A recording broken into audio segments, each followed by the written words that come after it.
आज के इस व्याख्यान में मैं आपको हिंदी साहित्य की एक महत्वपूर्ण विधा है एकांकी, उसके संबंध में इस विषय पर आपको जानकारी प्रदान करना चाहूँगा कि एकांकी नाटक हिंदी साहित्य में कब से प्रारंभ हुए हैं।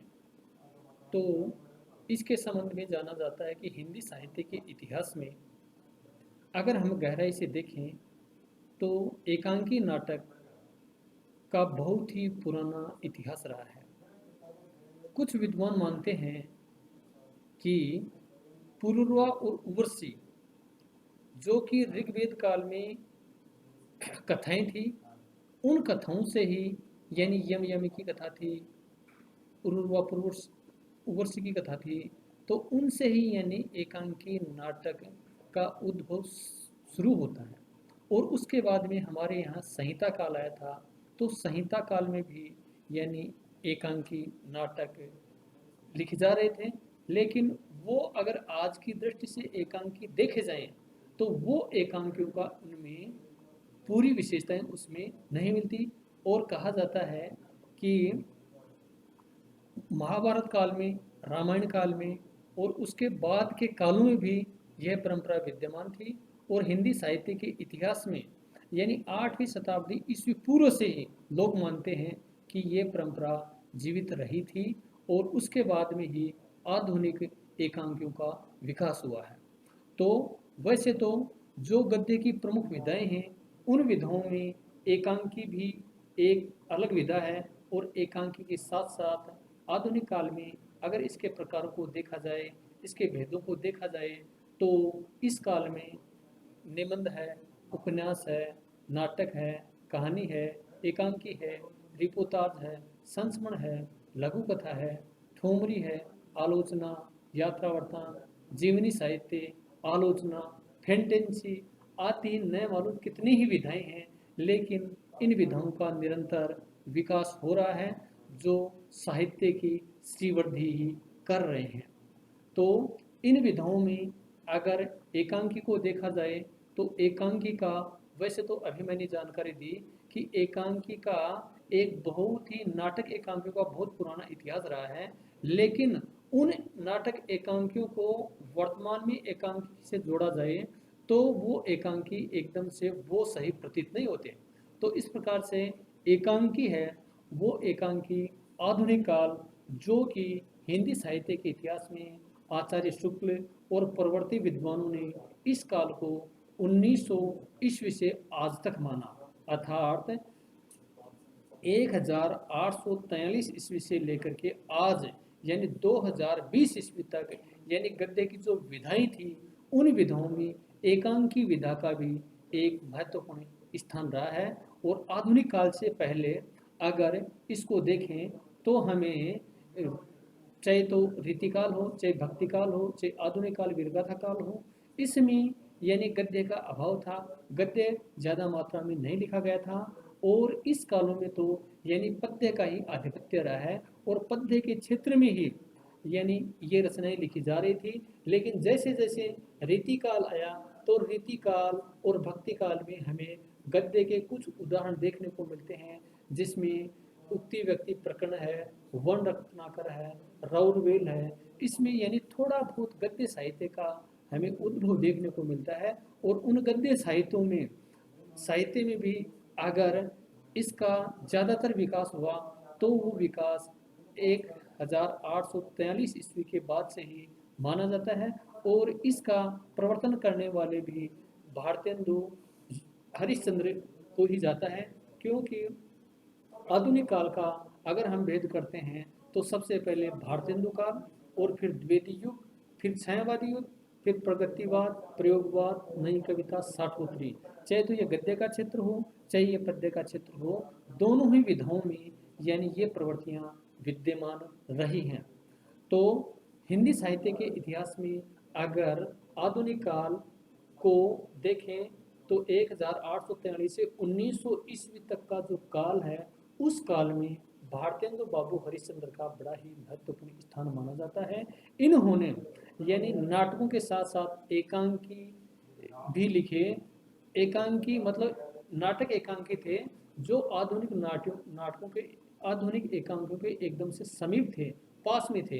अगर उस काल को देखा जाए तो अंधेर नगरी, नील देवी, ये जो नाटक हैं, ये नाटक एकांकों के काफ़ी करीब हैं। और इनके बाद में तो यानी अगर भारतीय युग में देखा जाए तो चौधरी प्रेमनारायण प्रेमधन है, और अंबिका दत्त व्यास है, राधाचंद्र गोस्वामी हैं। तो इन लोगों ने, किशोरलाल गोस्वामी हैं, इन लोगों ने यानी गद्य की विधाएं लिखी, और विधाओं के साथ साथ इसमें एकांकियों का भी सृजन हुआ। और उसके बाद में भारतेंदु के बाद में द्विवेदी युग में भी एकांकी लिखे गए थे। लेकिन अगर एकांकियों का वास्तविक सर्जन करता और निर्माण करता अगर माने, तो हम डॉक्टर राम कुमार वर्मा को मान सकते हैं। क्योंकि डॉक्टर राम कुमार वर्मा ने पृथ्वीराज की आंखें हैं, रेशमी टाई हैं, तो इस में इन्होंने खूब सारे एकांकी लिखे थे।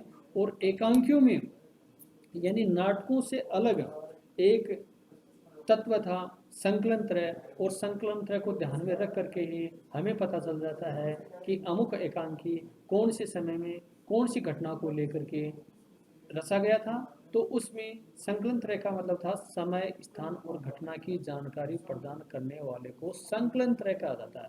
तो इस प्रकार की घटना अपने को एकांकियों में मिलती है, बल्कि नाटक है, उपन्यास है, कहानी है, इसमें इसका अभाव होता है। तो मैं आपको इसका थोड़ा सा मतलब एक विस्तारित रूप आपको और बता देता हूँ, जिसके माध्यम से आपको ये क्लियर हो जाएगा कि हिंदी साहित्य के इतिहास में एकांकी कब से लिखे गए और यह परंपरा आज इतनी सुदृढ़ क्यों हो गई। तो इसके पीछे मैं आपको जानकारी प्रदान करना चाहूँगा कि भारत में नाट्य परंपरा एक चिर पुरातन है, यानी प्राचीन काल से ही हमारे यहाँ नाट्य परंपरा रही है। और ऋग्वेद के यम यमी तथा पुरुरवासी संवाद, सामवेद के गीत और संगीत, यजुर्वेद एवं अथर्ववेद के रस में नाटक के उपकरण विद्यमान थे। संहिता काल में याज्ञिक अवसर पर सोम राज्य के क्रय विक्रय वार्तालाप में अभिनय है। भरत मुनि के अनुसार देवासुर संग्राम के उपरांत इंद्रध्वज के महोत्सव पर देवताओं ने नाटक का प्रारंभ किया था। रामायण एवं महाभारत से नाटकों को पाठ्य एवं संगीत मिला।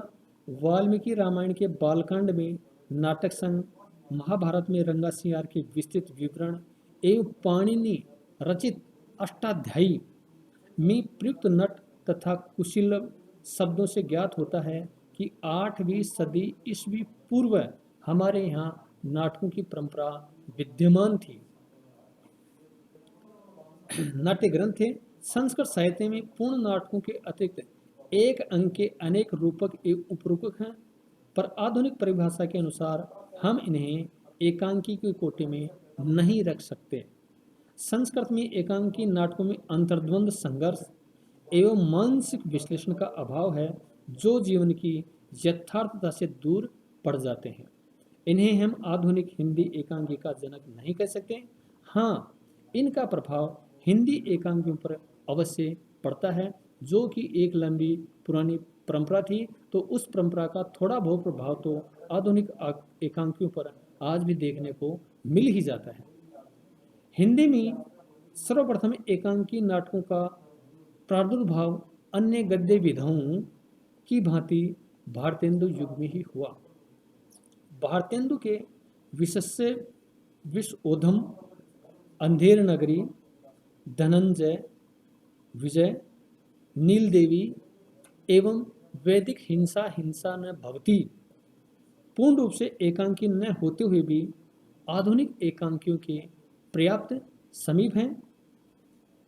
भारतेंदु ने इनकी संख्या रचना संस्कृत नाटकों के अनुक्रम पर ही की थी। बद्रीनारायण चौधरी प्रेमधन है, राधाचरण गोस्वामी, श्रीनिवास दास, बालकृष्ण भट्ट आदि लेखकों ने भी एक अंक के नाटक लिखे। इन नाटकों का बाह्य स्वरूप अवश्य एकांकी का है, पर अंतरंग एकांकी का नहीं कहा जा सकता। इन नाटकों में यथार्थ जीवन के संघर्ष तथा मनोवैज्ञानिक स्थितियों की अभिव्यक्ति का अभाव है। जयशंकर प्रसाद का एक घूंट भारतेंदु परंपरा के एकांकी नाटकों का विकसित रूप है। हिंदी एकांकी के आधुनिक रूप के सर्जक डॉक्टर राम कुमार वर्मा रहे हैं।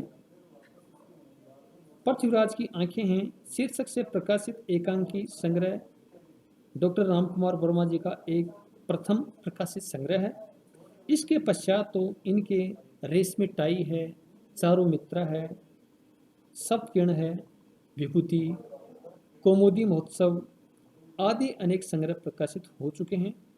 और इसी एकांकी परंपरा को हिंदी साहित्य में आगे बढ़ाने वाले में अन्य लेखक और भी हैं, जिनमें डॉक्टर राम कुमार वर्मा के अलावा भुवनेश्वर प्रसाद है, उदय शंकर भट्ट है, सेठ गोविंदास है, उपेंद्र नाथ अश्क, भगवती चरण शर्मा, जगदीश चंद्र माथुर आदि रचनाकारों ने एकांकी लिखकर इस विधा को चरमोत्कर्ष पर पहुंचाया है। तो इस प्रकार से एकांकी परंपरा एक लंबी परंपरा रही है, जो पहले के ज़माने में भी चलती थी, लेकिन इसका अगर विश्लेषण किया जाए, उसको तात्विक दृष्टि से देखा जाए, तो यह परंपरा आधुनिक काल में ही प्रस्फुटित हुई है। और इसके अलावा जो एकांकी लिखे जा रहे हैं, उनमें डॉक्टर राम कुमार वर्मा, उपेंद्र नाथ अश्क, सेठ गोविंदास, तो इनके जो एकांकी हैं वो एकांकी बहुत ही अच्छे हुए हैं। इन एकांकियों में अभी मैंने जिक्र किया कि संकलन त्रय बहुत ही इम्पोर्टेंट होता है, और एकांकी को हम संकलन त्रय के माध्यम से ही जान सकते हैं। वैसे एकांकी में जो तत्व होते हैं वो तत्व ही नाटक, उपन्यास और कहानी में भी होते हैं। जैसे कि मैंने एक बार पहले ही बताया था, कथा वस्तु है, विषय वस्तु है या कथानक है, एक पहला तत्व इसका माना जाता है। दूसरा तत्व अगर इसको कहें तो इसमें पात्र या चरित्र चित्रण दूसरा इसका प्रमुख तत्व आता है। तीसरा इसका तत्व अगर देखें तो कथोपकथन या संवाद है। चौथा है भाषा शैली, पांचवा है देश काल, छठा है उद्देश्य, और सातवां इसका तत्व हम देखें तो हमें पता चलता है कि वो ही संकलन त्रय अर्थात समय, स्थान और घटना की जानकारी प्रदान करने वाला ही संकलन त्रय है। तो इस प्रकार एकांकी आधुनिक काल की एक प्रमुख विधा है, और इन विधाओं में यानी एकांकी का बड़ा ही महत्वपूर्ण स्थान माना जाता है। ये एकांकी यानी प्राचीन काल से चले आ रहे थे। संस्कृत साहित्य में देख लो, रामायण है, महाभारत है, संहिता काल है, वेद काल है, लेकिन वो एकांकी यानी अपने जहाँ जो आधुनिक काल में एकांकी हुए हैं उससे थोड़े बहुत अलग हो सकते हैं, लेकिन आधुनिक नाटक एकांकियों का इन पर प्रभाव देखने को मिलता है। तो आज के इस व्याख्यान में मैं आपको एकांकी विषय पर जो जानकारी दी वो इतनी ही है, और इससे संबंधित अगली जानकारी अगले व्याख्यान में दूंगा। तब तक के लिए धन्यवाद।